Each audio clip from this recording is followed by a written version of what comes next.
네.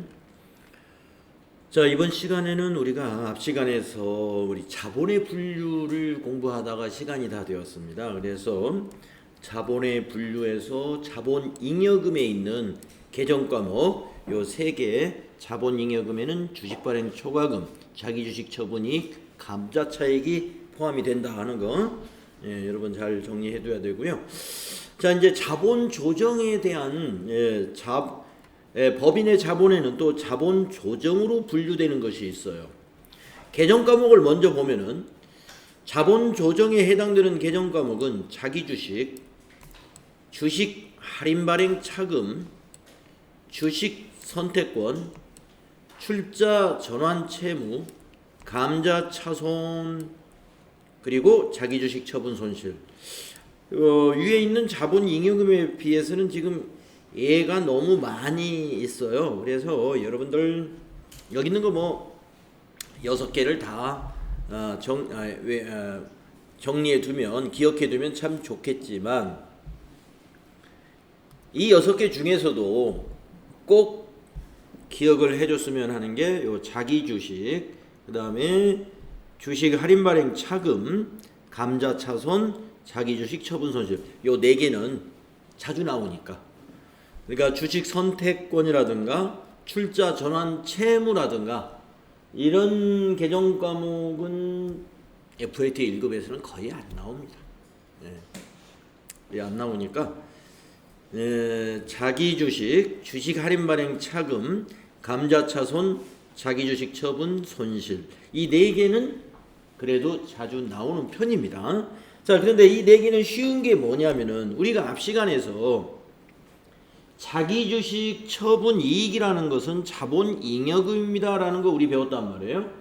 자기주식을 살 때 차변에 자기주식으로 처리하죠. 여기 자기주식 여기 있죠. 이 자기주식은 자본 조정이에요.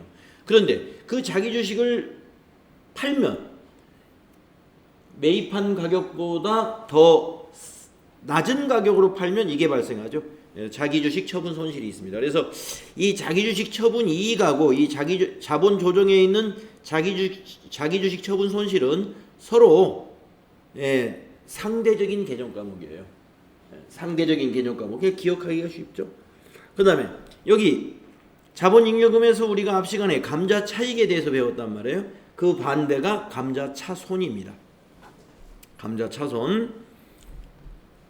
그 다음에 여기 있는 주식을 액면가보다 높은 가격으로 발행을 하면 주식 발행 초과금이 발생하죠. 그 반대가 바로 이겁니다. 주식 할인 발행 차금. 그러니까 이것과 이것이 서로 상대적 개정 과목이고 이 두 개가 상대적 개정 과목. 이것과 이것이 상대적 개정 과목. 그래서 이게 상대적 개정 과목이 있기 때문에 뭐 여러분이 기억하는데 그렇게 큰 어려움이 없어요. 자, 그러면 한번 우리가 지난주에 이제 한 거니까 한번 예를 또 들어보도록 하겠습니다. 먼저 자기 주식하고 자기 주식 처분 손실 요 2개를 한꺼번에 한번 예를 들어볼게요. 먼저 자기 주식을 매입한 경우를 한번 보겠습니다. 여러분, 자기 주식이라는 것은 기업이 자사의 주식을 취득하는 것을 말하는 거예요. 왜 기업이 자사의 주식을 취득하는 경우가 있느냐 하면은 주식 가격의 관리라든가 이런 차원에서도 그런 일이 있을 수 있다. 자, 그래서 한번 예를 들어보겠습니다. 당사는, 우리 회사는 이 말이에요. 당사 주식을 주당 8,000원, 액면가 5,000원,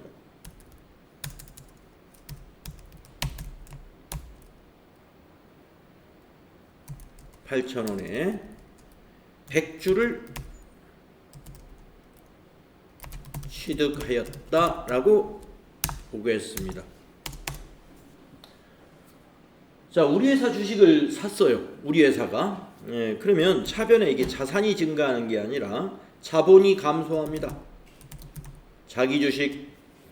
자, 8,000원, 한 주당 8,000원씩 100주면 얼마일까요?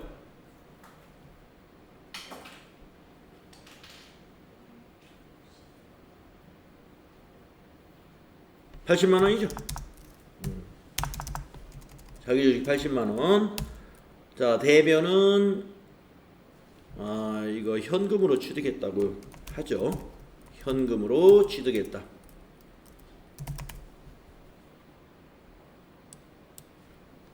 그러면 대변이 현금입니다. 거래 후 결합 관계를 한번 써볼게요. 차변의 자기 주식은 자본 감소, 대변의 현금은 자산 감소. 왜 이런 관계가 되느냐면은 여러분 여기 거래 후 판료소 여기 있죠. 자, 자기 주식은 자본에 해당이 돼요. 그런데 자기 주식을 차변에 기록했네요. 그러면 자본 감소죠. 자기 주식 자본 감소. 자, 현금은 자산에 해당이 됩니다. 자산을 대변에 기록했죠. 그래서 자산 감소. 지금 여기에 해당되는 이러한 결합 관계를 갖는 것이다.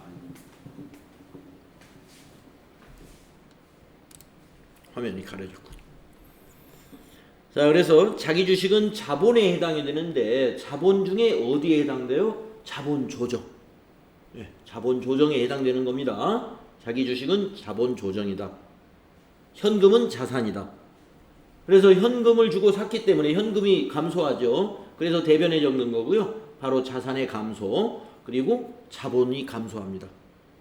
자산이 감소한 만큼 자본이 감소했습니다. 자, 그런데 이게 이제 자기 주식에 대한 거에 대해서 여러분 이제 이해를 하셨고, 그러면 이번에는 이런 경우가 나오도록 한번 해보겠습니다. 자기 주식 처분 손실.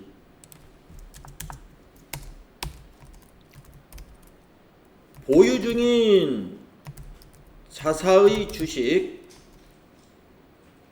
100주를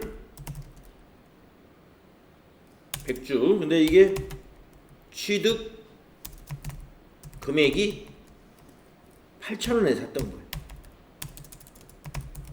주당 8,000원. 취득 금액이, 취득이라는 건 구입을 말하는 거죠. 보유 중인 자사 주식 100주를 주당 7,000원에 현금 매각하였다라고 한번 보겠습니다. 보유 중인 자사의 주식 100주를 주당 7,000원에 현금 매각했습니다. 현금으로 팔았어요. 현금 받고 팔았어요. 근데 이 주식은, 이 자사 주식은 주당 8,000원에 매입했던 요건이에요. 그러면 차변에 현금이 얼마 들어왔을까요?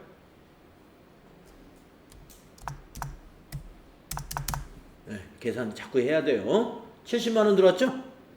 주당 7,000원에 현금으로 팔았으니까 7,000원 곱하기 100주 하면 70만 원.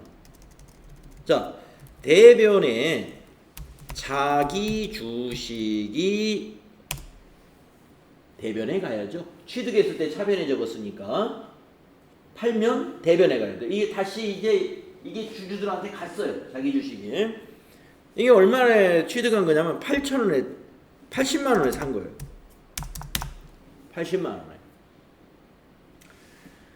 여러분, 자산을 처분할 때 대변에 적을 때 말이죠. 무조건 취득 금액으로 적는 거예요. 앞으로 이건 자산이 아닙니다만은 이거는 자기 주식이죠. 자기 주식은 자본이죠. 자본이든 자산이든 매입했다가 처분했다 그러면 처분했을 때 대변에 적는데 그때 적는 금액은 장부에 있는 금액, 즉 취득 금액, 장부 금액이라고 보셔도 돼요. 그걸 적어야 됩니다. 자, 그러면 대차 평균이 안 맞죠. 그래서 차변에 오는 것이 바로 이게 오는 거예요. 자기 주식 처분 손실이 10만 원 발생한 거예요. 그러면 이제 거래의 결합관계 한번 어떻게 되는지 한번 써봅시다. 거래의 결합관계가, 자 여러분, 차변의 현금 70만 원은 거래의 결합관계가 어떻게 될까요? 자산 증가, 그죠? 증가. 그러면 여기 자기 주식 처분 손실 차변에 있는 거 이거는 뭘까요? 자본? 그렇죠. 자본 감소죠. 자본 개정 과목이 차변에 오면 자본 감소. 그러면 이거 자기 주식이 대변에 갔어요. 이건 뭘까요? 그렇죠. 자본 증가다.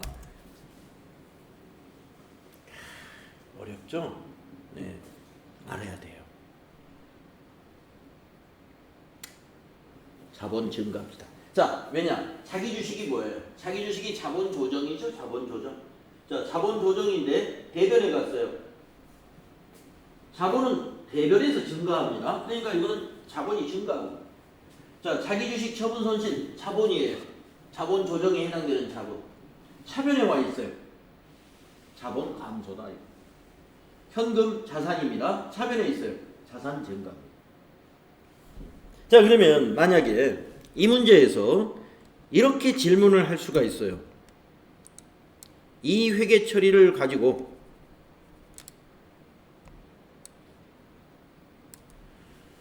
자, 여기에 이 회계 처리에서 말이죠. 이 회계 처리에서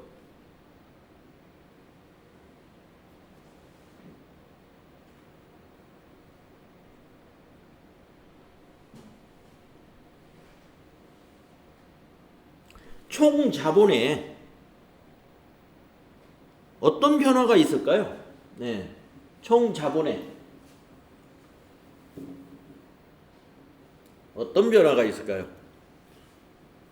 네.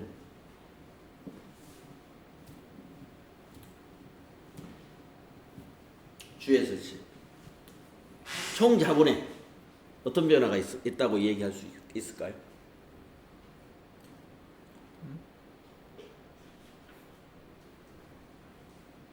자본 증가 80, 자본 감소 10만 원. 총 자본에 70만 원 증가.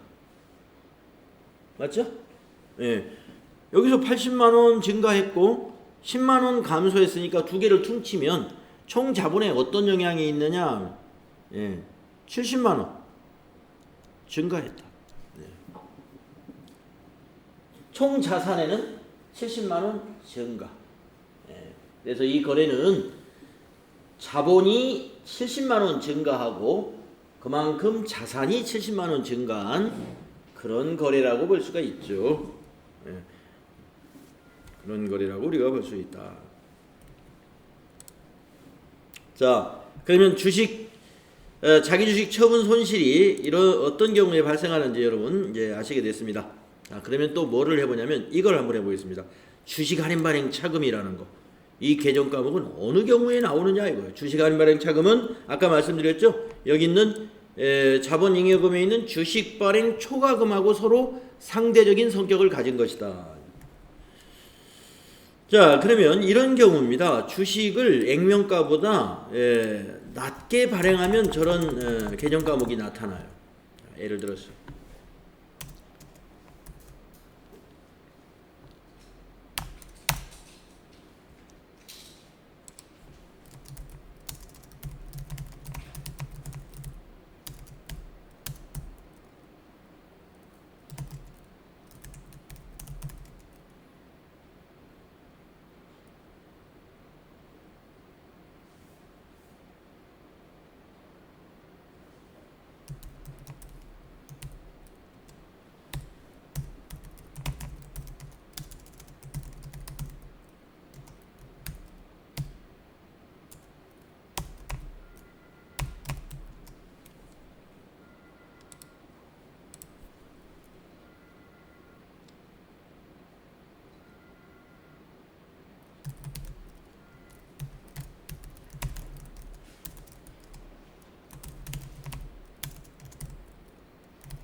이렇게 한번 예를 들어보겠습니다.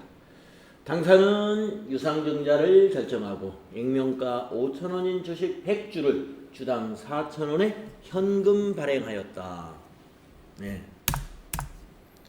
자, 차변에 현금이 들어옵니다. 얼마가 들어올까요?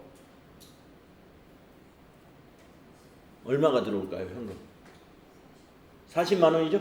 예. 40만 원 자산이 증가하게 되죠. 자, 왜 들어왔느냐면 주주에게 주식을 팔았어요. 그건 자본금이죠. 여러분, 주식을 발행했다 그러면 그게 자본금입니다. 그런데 자본금을 계산할 때는 언제나 뭘로 계산한다? 액면가로 계산한다. 앞 시간에 제가 여러분에게 얘기했죠. 자본금 계산할 때는 꼭 액면가로 계산해야 돼요. 자, 100주니까 자본금은 50만 원 증가하겠네요. 자, 대변의 자본금, 이건 자본 증가죠.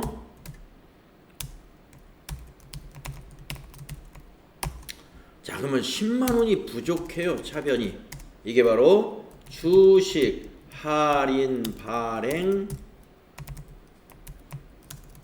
차금이라고 하는 개념 과목이 좀 어렵죠. 예, 처음에 잘 이렇게 기억이 잘 안 되는 그런 개념 과목이에요, 이게.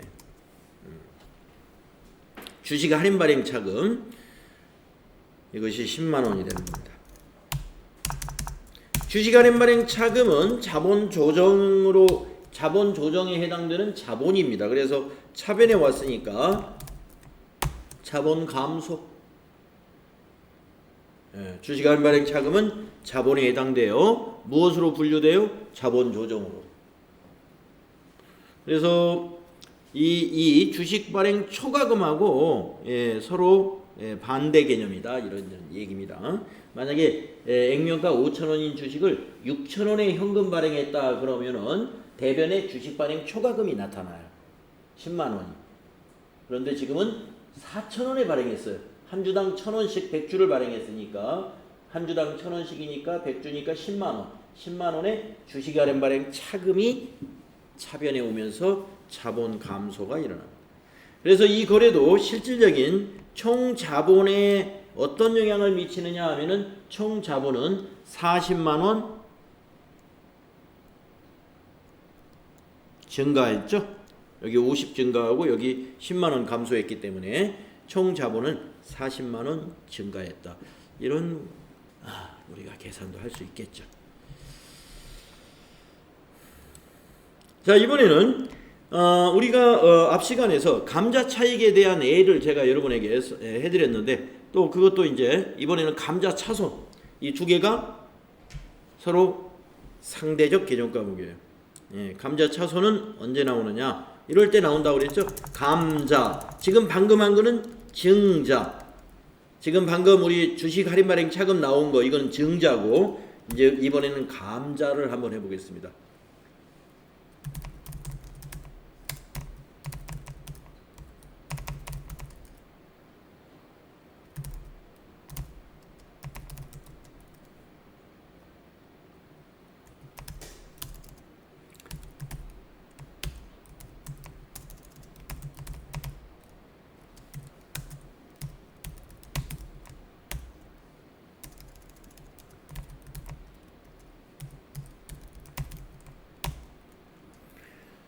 당사는 감자를 결정하고 당사 주식 100주를 주당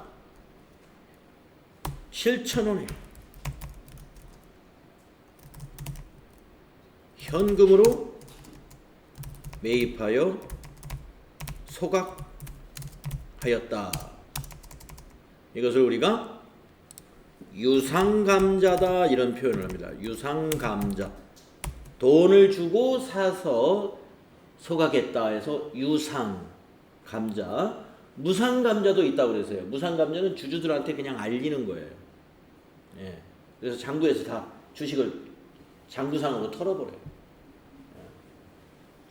자, 유상감자, 이건 시장에서 사다가 소각하는 거예요.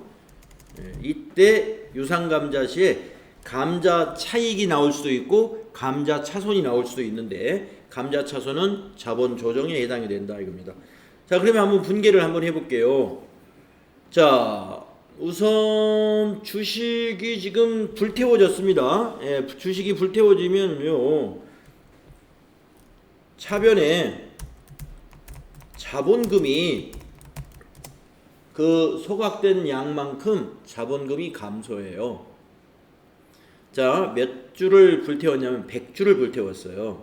그러면 우리 여러분 알다시피 자본금은 언제나 액면가로, 그러니까 차변의 자본금은 얼마가 되겠어요?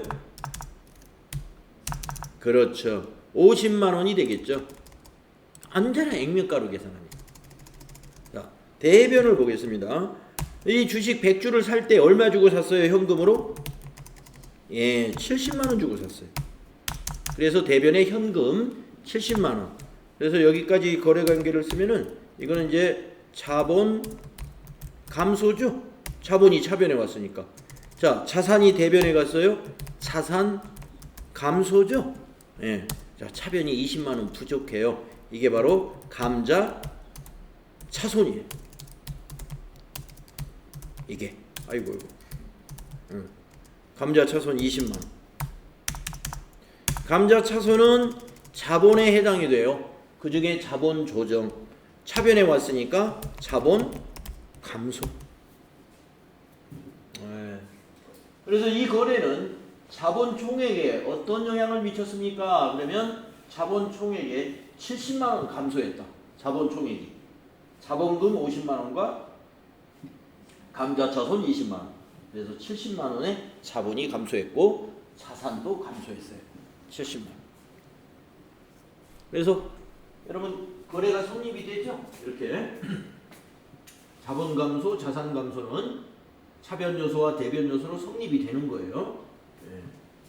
그래서 여러분이 분계를 제대로 했는가 안 했는가 하는 것은 이렇게 분계를 해놓고 거래의 8요소를 꼭 짚어봐야 돼요. 네. 저게 성립이 되면 일단 잘 됐다. 자, 그래서 자본 조정까지 우리가 정리를 해봤습니다. 자, 다시 한번 말씀드리지만 이 자본금부터 자본 조정까지는 주주와의 거래예요. 예. 주주와의 거래에서 발생할 수 있는 개념 과목들이에요. 전부 다. 주주. 예. 주주에게 주식을 유상 증자한다든가 그러면 이렇게 자본금이 증가하죠. 예. 그 다음에 주주와의 거래에서 우리 회사가 이익을 보면 이런 것이 생겨요. 주식판행 초과금, 자기주식 처분이 감자차익. 손실을 보면은 자기주식 또는 감자차손, 자기주식 처분 손실, 주식 할인 발행 차금 이런 것들이 발생합니다. 자, 자본 조정에 대해서 한번 정리를 해볼게요. 아까 우리가 앞 시간에서 말이죠. 앞 시간에서 자본 잉여금이라는 것은 자본을 증가시키는 잉여금이다라고 했습니다. 누구와의 거래에서? 주주와의 거래에서. 주주와의 거래를 했는데 자본을 증가시키는 잉여금이 발생해요. 잉여금이라는 건 남는 돈이 발생한다 이거죠. 그런데 자본 조정은 말이죠. 이렇게 설명합니다. 자본 조정은 당해 항목의 성격으로 보아 자본 거래에 해당하나 최종 납입된 자본으로 볼 수 없거나 자본의 가감 성격으로 자본금이나 자본잉여금으로 분류할 수 없는 항목. 자, 주주하고 거래를 했는데 자본금도 아니요 자본잉여금도 아닌 거, 그거는 몽땅 자본 조정이에요. 네. 그래서 주로 자본의 가감 성격이다 하는 말은 뭐예요? 자본을 가는 더하는 것이고 감은 빼는 거죠. 예, 자본 조정에는 전부 감만 있는 건 아니에요. 가도 있어요. 더하는 거. 이 더하는 게 여기 주식 선택권, 출자 전환 채무 같은 거예요. 네. 주식 선택권이라든가 출자 전환 채무는 자본을 증가시키는 그런 성격의 개념 과목이에요. 그런데 나머지는 뭐였어요? 여기 지금 우리가 실습했던 자기주식, 주식 할인 발행 차금, 감자차손, 자기주식 처분 손실 전부 차변에 오는 것들이었죠. 이거는 전부 감 빼주는 거, 마이너스. 그래서 이 자본 조정은 플러스 요인도 있고 마이너스 요인도 있습니다. 자본에. 근데 자본 잉여금은 뭐예요? 무조건 플러스. 자본금은 뭐예요? 이것도 플러스. 그런데 자본금이 차변에 오면 그건 마이너스가 있을 수 있고요. 예. 자, 다음은 이제 기타 포괄 손익 누계액이라는 굉장히 긴 계정의 분류가 하나 있습니다. 기타 포괄 손익 누계액, 앞 시간에서 말씀드렸는데 평가 손익의 누계액이다. 자, 한번 읽어볼게요. 기타 포괄 손익 누계액은 당기 순이익에 포함되지 않는, 그러니까 당기 순이익에 포함된다면 손익계산서로 가야 될 텐데 그 손익계산서로 가지 않는 평가 손익의 누계액이다 하는 얘기입니다. 예를 들어 보고기간 종료일 현재 매도가능증권 평가 손익, 예, 이제 매도가능증권에 대해서 이제 자산 뒤에서 이제 배울 겁니다. 예, 매도가능증권 평가 손익은 기타 포괄 손익 누계액이다. 요거 하나만은 꼭 알아두세요. 기타 포괄 손익 누계액에서 매도가능증권 평가 손익이 시험에 제일 많이 나옵니다. 자, 이제 매도가능증권이라는 것은 자산입니다. 자산인데 그걸 평가를 한다는 거예요. 언제 평가하느냐? 결산 시점에 평가를 하게 됩니다. 그래가지고 손실이 나거나 이익이 날 수가 있는데 이거는 단기의 손익에 반영을 안 해요. 단기 순이익에 반영을 안 하고 이것을 기타 포괄 손익 누계액이라는 자본의 유보를 시킵니다. 자, 그 외에 해외 사후 환산 손익도 해당이 되고요. 현금 흐름 위험회피 파생상품 평가 손익도 해당이 되고요. 또 재평가 잉여금이라는 것도 해당이 됩니다. 네. 그래서 지금 단계에서는 매도가능증권 평가 손익이 우선 하나만 알아두세요. 네. 다음에 이제 마지막으로 자본의 분류의 맨 밑에 있는 이익 잉여금입니다. 아까 위에 있는 자본 잉여금은 주주와의 거래에서 발생한 잉여금이에요. 주주와의 거래에서. 그러면 이익 잉여금은 뭐냐? 이거는 손익계산서에 보고된, 예, 즉 영업 성과에 따른 잉여금이에요. 영업 성과에 따른 잉여금. 그러니까 영업을 해서 벌어들인 돈이죠. 이익 잉여금. 영업해가지고 벌어들인 돈. 자, 우리 회사가 전자제품 도소매업을 하는 회사다 그러면 우리 회사 영업은 전자제품을 많이 팔아서 이익을 내는 겁니다. 그러니까 이익 잉여금은 뭐냐? 전자제품 많이 팔아서 단기의 손익계산서에서 단기순이익이 난 것들, 이것이 다 이익잉여금으로 들어옵니다. 네. 그래서 우리 기업이 아주 수익성이 높은 기업은 이 이익잉여금이 많아야 되겠죠. 네. 자, 그러면 밑에 보겠습니다. 자, 이익잉여금이라는 것은 우선 여기서 또는 결손금이라고도 했는데 이 결손금이라는 것은 이익이 나지 않고 손실이 났을 때는 결손금도 이익잉여금에 해당이 돼요. 그래서 손익계산서에 보고된 손익, 그게 뭐예요? 당기순이익이잖아요. 손익계산서에서 당기순이익이 나오는 거예요. 예. 그 손실이면 결손금이고 이익이면 이익잉여금이 되겠죠. 과 다른 자본 항목에 이입된 금액의 합계액에서 그 다른 자본 항목에 이입된 금액의 합계액이라는 건 저 밑에 더 나옵니다. 그래서 주주에 대한 배당, 자본금으로의 전입 및 자본조정 항목의 상각 등으로 처분된 금액을 차감한 잔액이 이익잉여금이다. 그래서 이익잉여금에 해당되는 계정과목 요거 알아두세요. 법정적립금, 임의적립금, 미처분 이익잉여금 이렇게 구분이 된다. 미처분 이익잉여금은 미처리 결손금으로 바꾸어질 수 있어요. 손실이 났을 때는. 네. 그래서 이제 뒤에 이 법정적립금이라는 것은 뭐냐면은 법정적립금에 대한 설명을 좀 거기다가 법정적립금에 대한 설명이 뒤에 안 나오죠.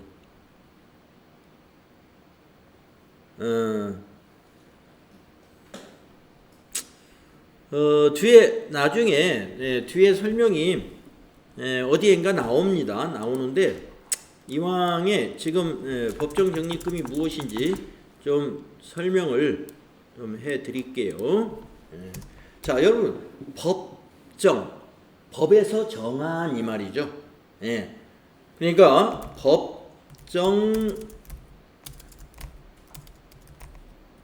적립금이라는 것이 뭐냐 이거예요.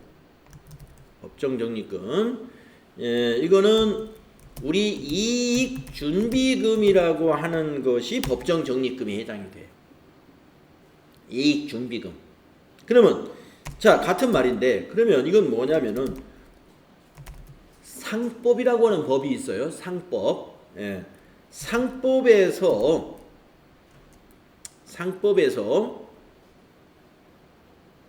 현금 배당의 주주에 대한 현금 배당, 뭐 현금 배당이라는 건 여러분 아시겠죠? 주주들에게 현금을 나눠주는 거예요. 이익이 난 거를.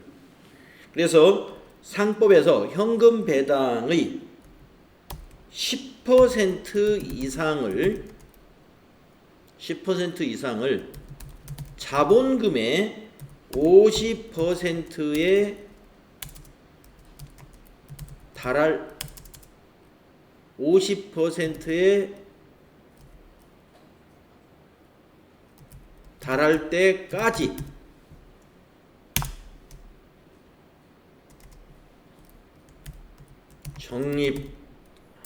적립하도록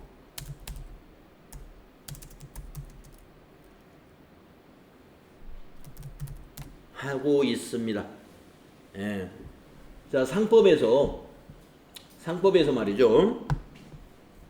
회사가 법인이 이익이 났어요. 그 이익이 난 것을 전부 주주에게 다 현금으로 배당을 해버리면 우리 법인이 나중에 이익이 안 날 수도 있지 않습니까? 그렇기 때문에 이익이 나지 않아 가지고 경영이 어려울 때 우리 법인이 말이죠. 어떤 여러 가지 법적 의무를 다 못할 수가 있어요.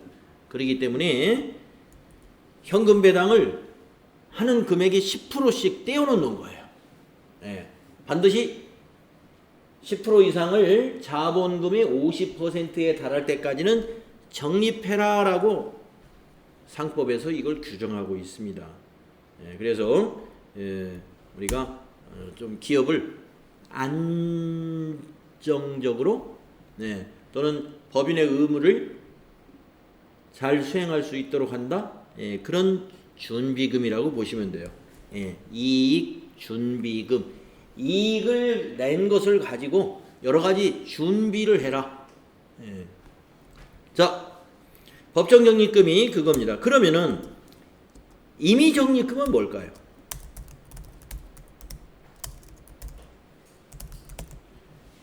그러니까 법정 적립금은 이익 준비금은 이거를 말하는 거고, 다른 법에서 또 정한 기준이 있으면 거기에 또 따라야 돼요. 근데 이익 준비금은 지금 말씀드린 요 상법에서 정하고 있는 거예요.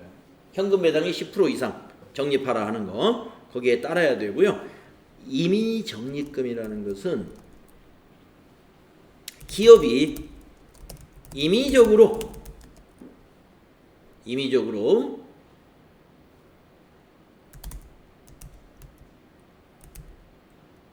적립하는 적립금이다. 예를 들면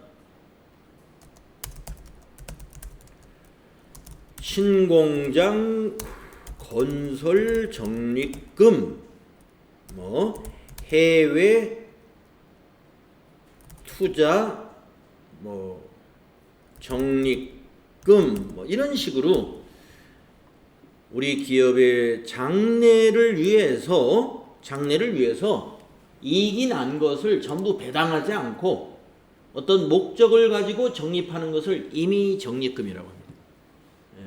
공장이 너무 오래되어서 이제 생산성이 떨어지게 생겼어요. 그러면은 앞으로 한 5년 후에는 새 공장을 건설해야 된다. 그러면 돈을 좀 모아두어 나가야 되겠죠. 그런 것이 임의적립금이에요. 예. 이게 다 뭐예요? 임의적립금이나 법정적립금들 돈이 있어야 적립을 하죠. 예, 여러분들 우리 개인들도 정기예금에다가 이게 뭘 적립을 해놓는단 말이에요. 예, 내가 이건 어디에 써야지, 집을 사는데 써야지, 내가 결혼한 자금으로 써야지 하고 자기가 임의로 적립해 나가는 게 있어요. 적금 들어 나가는 거.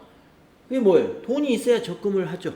예, 그게 뭐냐? 이익잉여금, 즉 손익계산서 영업을 해가지고 당기순이익이 발생한 것을 미처분 이익잉여금으로 회계 처리한 다음에 이걸 가지고 임의적립금으로도 쓰고 법정적립금으로도 대체해서 회계 처리해 둔다, 이런 얘기입니다. 또 배당도 하고 주주에게 배당도 하죠.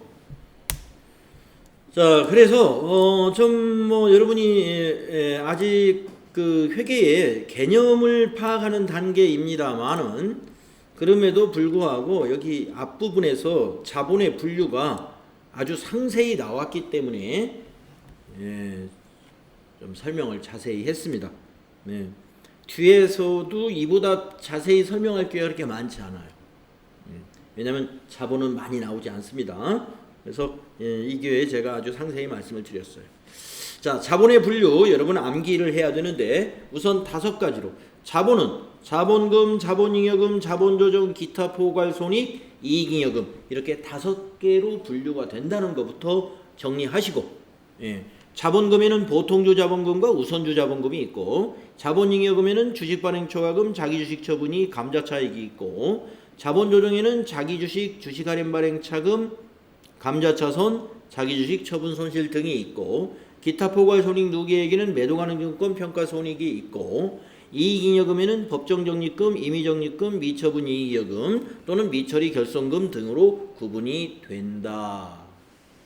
예, 그걸 이렇게 정리할 수 있어야 되겠습니다.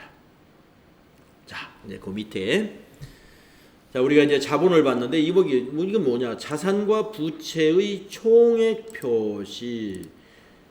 우리는요, 재무회계에서는 기업회계는 총액으로 표시하는 게 원칙이에요. 이게 무슨 말인지 한번 읽어보겠습니다. 자산과 부채는 원칙적으로 상계하여 표시하지 않는다. 상계라는 말은 서로 이렇게 퉁치지 않는다 이 말입니다. 차감시키지 않는다 이 말이에요. 다만 기업이 채권과 채무를 상계할 수 있는 법적 구속력이 있는 권리를 가지고 있고, 채권과 채무를 순액 기준으로 결제하거나 채권과 채무를 동시에 결제할 의도가 있다면 상계하여 표시한다. 그러니까 채권하면은 이제 우리가 이제 자산에 해당이 되고요, 채무하면은 부채에 해당이 됩니다. 그래서 어느 한 거래처하고 우리 회사하고 거래 관계에 있는데 우리 회사가 받을 것도 있고 또 우리 회사가 그 회사에 지불해야 될 부채도 있어요. 그것을 채권과 채무를 동시에 결제한다면은 상계해서 표시할 수도 있다 이 말이에요. 그러나 이게 원칙은 아니에요. 여기서 말하는 건 원칙을 말합니다. 원칙은 상계하여 표시하지 않는 게 원칙. 그걸 우리가 총액 표시라고 한다. 자산은 자산대로 다 기록하고 부채는 부채대로 다 기록해라. 즉 채권과 채무를 각각 다 총액으로 표시하는 것이 원칙이다 하는 겁니다. 그래서 매출채권에 대한 대손충당금 등은 해당 자산이나 부채에서 직접 가감하여 표시할 수 있으며 이는 상계에 해당하지 아니한다. 아직 이게 대손충당금이라든가 이런 걸 안 배웠기 때문에 요건 이 정도로 여러분 자산과 부채는 총액 표시다. 요것만 좀 기억하면 돼요. 그리고 이제 다음 페이지 보시면 여러분이 이제 지금 아마 개정 과목들 외우고 있죠.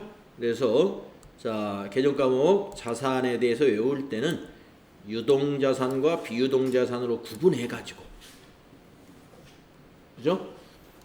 그리고 다시 유동자산은 당좌자산과 재고자산으로 구분해 가지고, 그래서 당좌자산 안에는 현금, 보통예금, 당좌예금, 외상매출금, 바들어음, 미수금 등 그 다음에 재고자산에는 상품, 제품, 원재료, 제공품 등.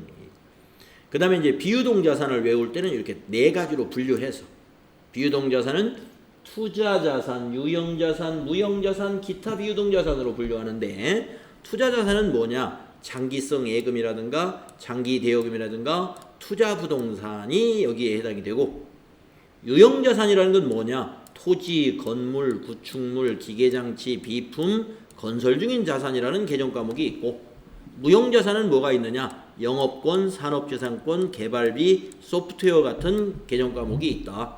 기타 비유동자산에는 임차보증금, 장기 외상매출금, 장기 미수금 같은 것이 기타 비유동자산의 개정 과목이다. 여기 있는 게 개정 과목이에요. 이게 전부는 아니지만 우선 이런 거부터 외워줬으면 좋겠다. 그래서 자산 이렇게 전개할 줄 알아야 돼요.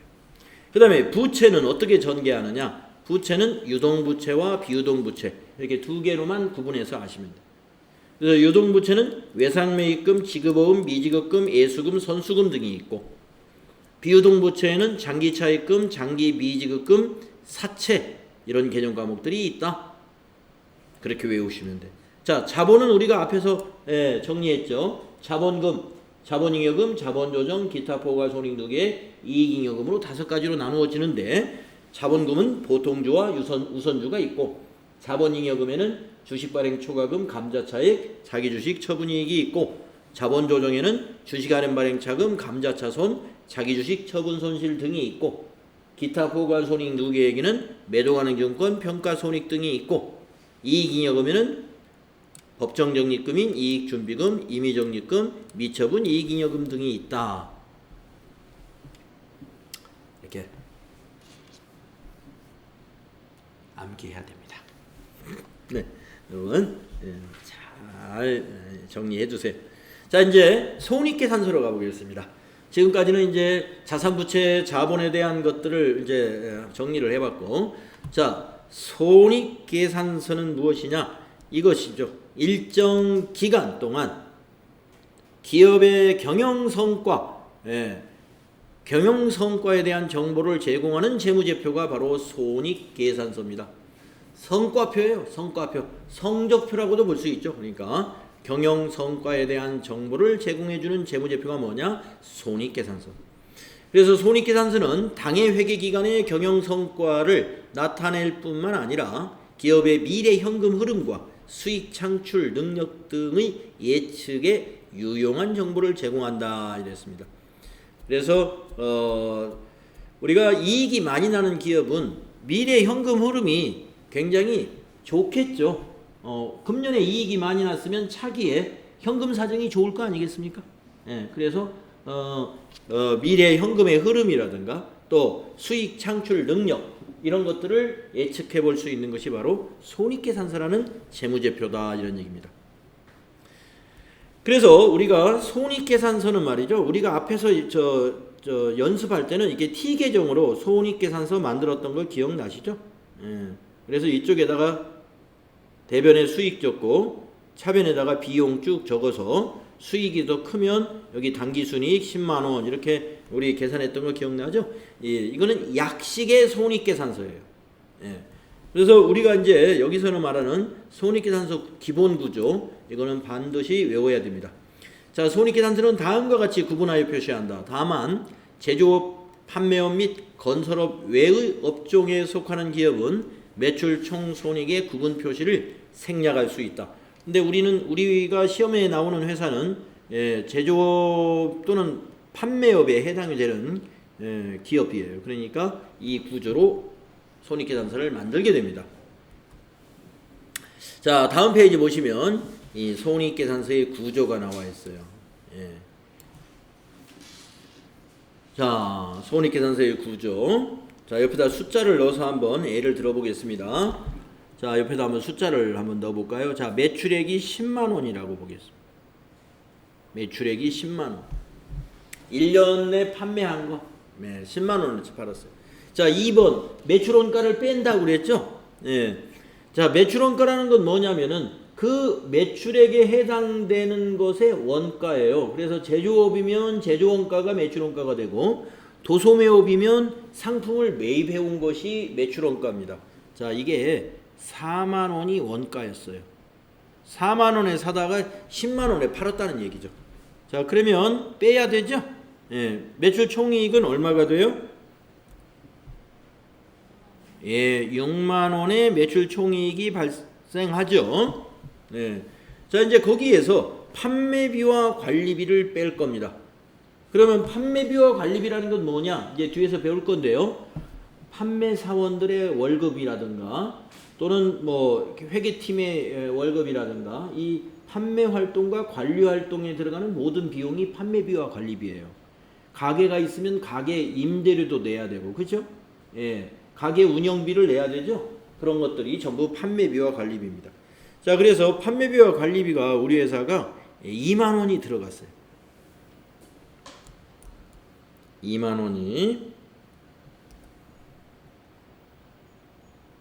그러면 이걸 빼는 거죠. 여기 빼기 보이죠? 예, 이거 빼기. 예. 자, 그러면 영업손익이 나옵니다. 영업손익. 자, 영업손익은 얼마가 될까요? 4만 원이죠. 예, 영업손익 4만 원. 자, 영업이익이 4만 원인 거예요. 영업이익. 손익이라는 말은 것은 손실과 이익을 함께 써놓은 겁니다. 손익이라는 것은 손실과 이익을 함께 표시한 거예요. 그러니까 여기는 영업이익이라고 해야 되죠. 그래서 여러분들 지난 주말에 아마 뉴스 봤는지 모르겠는데 우리나라 대기업들 2, 4분기 그러니까 4, 5, 6이죠. 3개월치 영업이익을 발표를 많이 하더라고요. 뉴스거리로 많이 나왔죠. 그래서 아주 지금 우울해졌습니다. 우리나라가. 삼성전자도 전년 동기 대비 그러니까 2018년 2, 4분기 4월부터 6월까지 실적보다 영업이익이 엄청 줄었어요. 전년 동기 대비 올해 삼성전자만 그런 게 아니라 많은 기업들이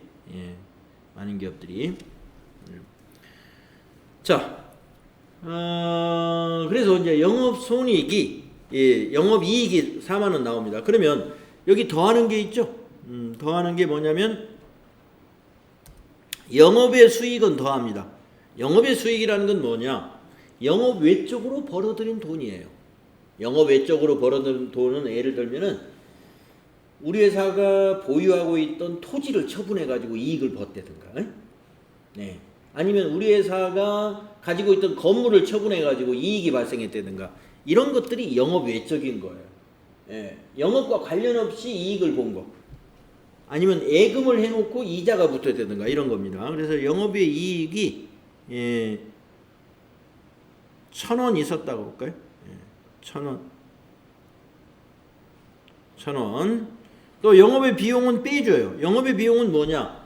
이자가 나간 거라든가, 아니면 아까 말씀드린 뭐 건물 같은 거 처분했는데 손실을 봤다든가 이런 것들이 영업의 비용입니다.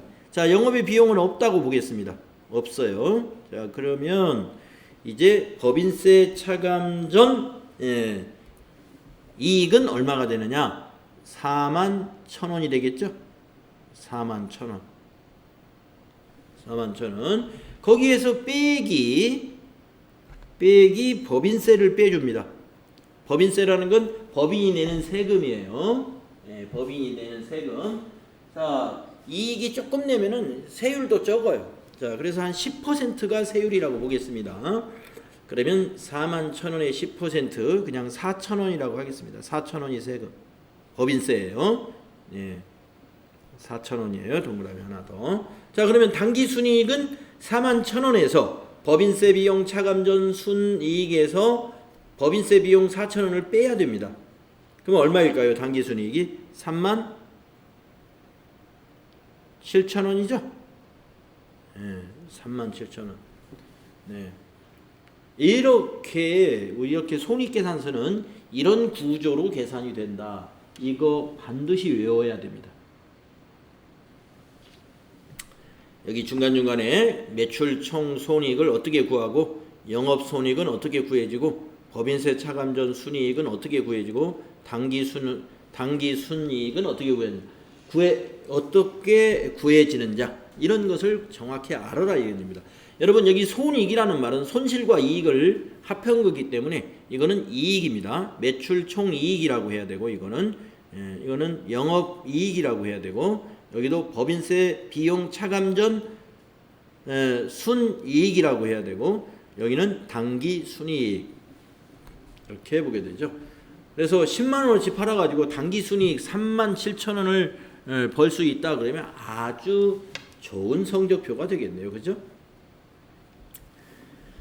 자, 손익계산서. 이 손익계산서의 기본 구조 이것도 반드시 외워야 되는 것이니까요. 여러분들 꼭 외워두시기 바랍니다.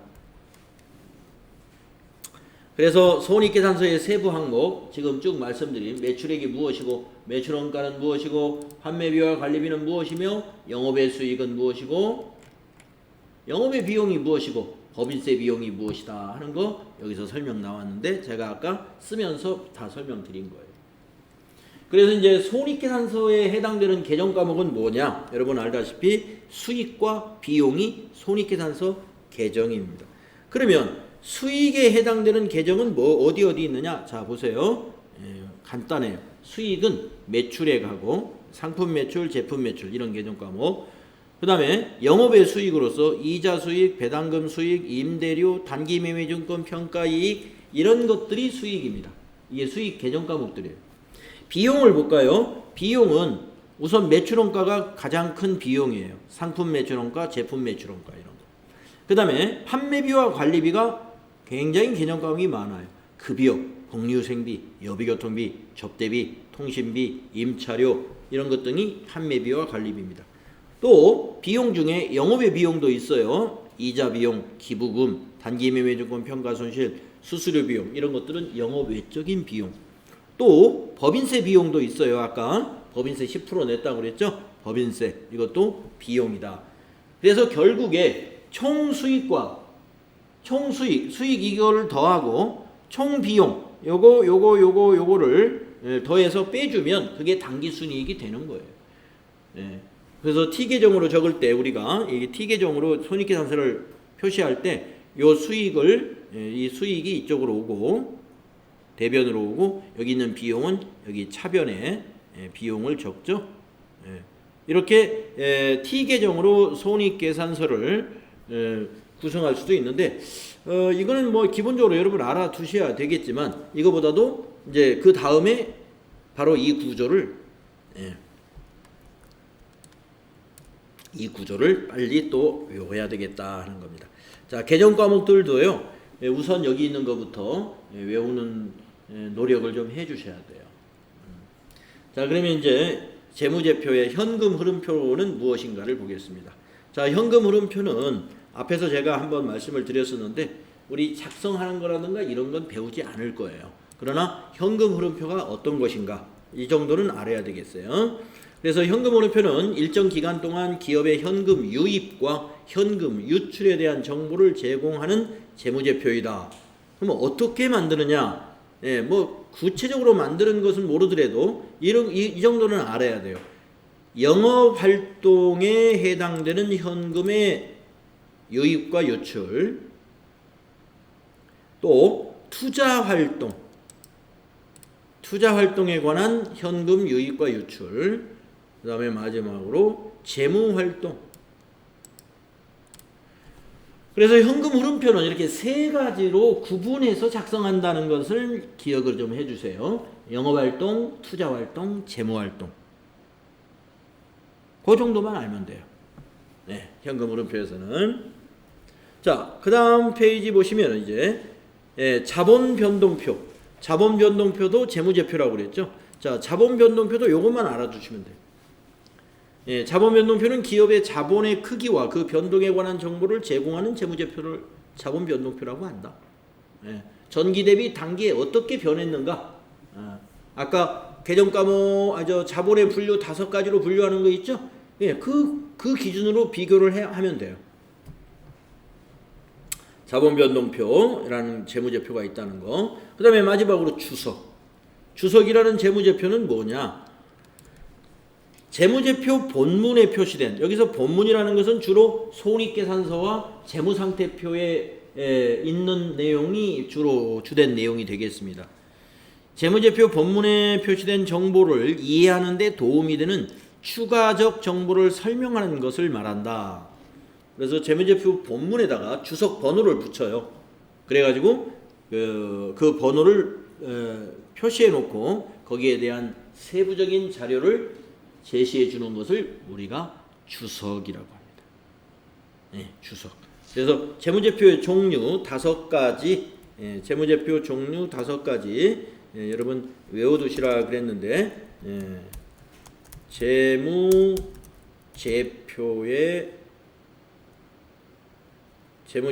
종류는